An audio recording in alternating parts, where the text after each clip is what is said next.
Cars की safety यानी car 1 star है, 2 स्टार है, 3 स्टार है या 5 स्टार है, ये आपने अक्सर सुना होगा। लेकिन ये जो सेफ्टी है ये कैसे डिसाइड की जाती है, कैसे निर्धारित की जाती है, वो हम नहीं जानते या कुछ जानते हैं लेकिन उसके बारे में प्रॉपर नॉलेज नहीं होती। सिर्फ हमें इतना पता होता है कि ये कार इस रेटिंग पे बेस्ड है या ये कार इतनी सेफ़ है। ये जो इंस्टीट्यूट या हम कह सकते हैं रेगुलेटरी जो इस चीज़ को डिसाइड करती है कि कौन सी कार कितनी सेफ़ है, वो कौन सी रेगुलेटरी है या कौन सा वो इंस्टीट्यूशन है, तो वो है ग्लोबल एनकैप, जिसका आपने बहुत नाम सुना होगा, जो कि अक्सर कार्स की जो है वो क्रैश टेस्ट करते रहते हैं और हमें बताते रहते हैं कि कौन सी कार कितनी सेफ़ है। तो इस वीडियो में हम इसी के बारे में बात करने वाले हैं कि ग्लोबल एनकैप जो है वो किस तरह से कार्स को क्रैश करता है या टेस्ट उनका करता है।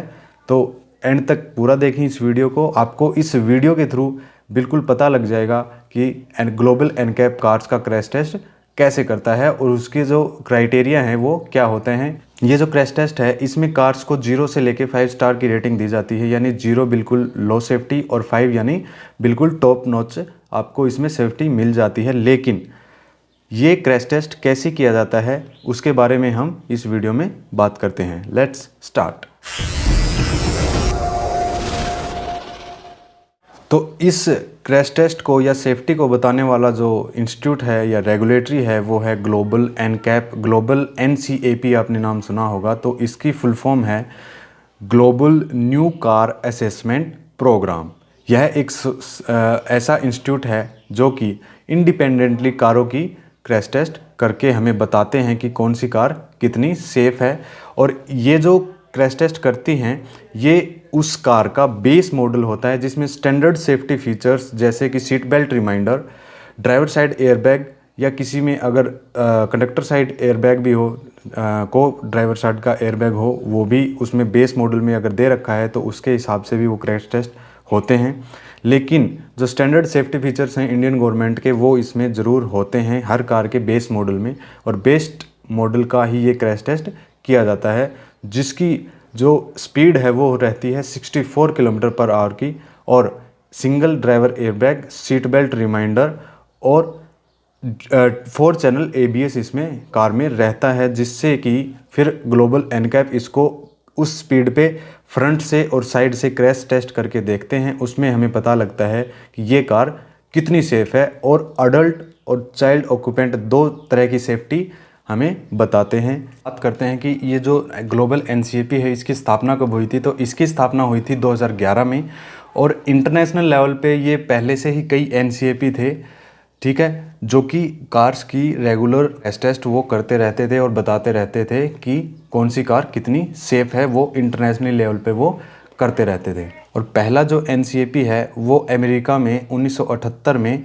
राष्ट्रीय राजमार्ग यातायात सुरक्षा प्रशासन के द्वारा स्टार्ट किया गया था।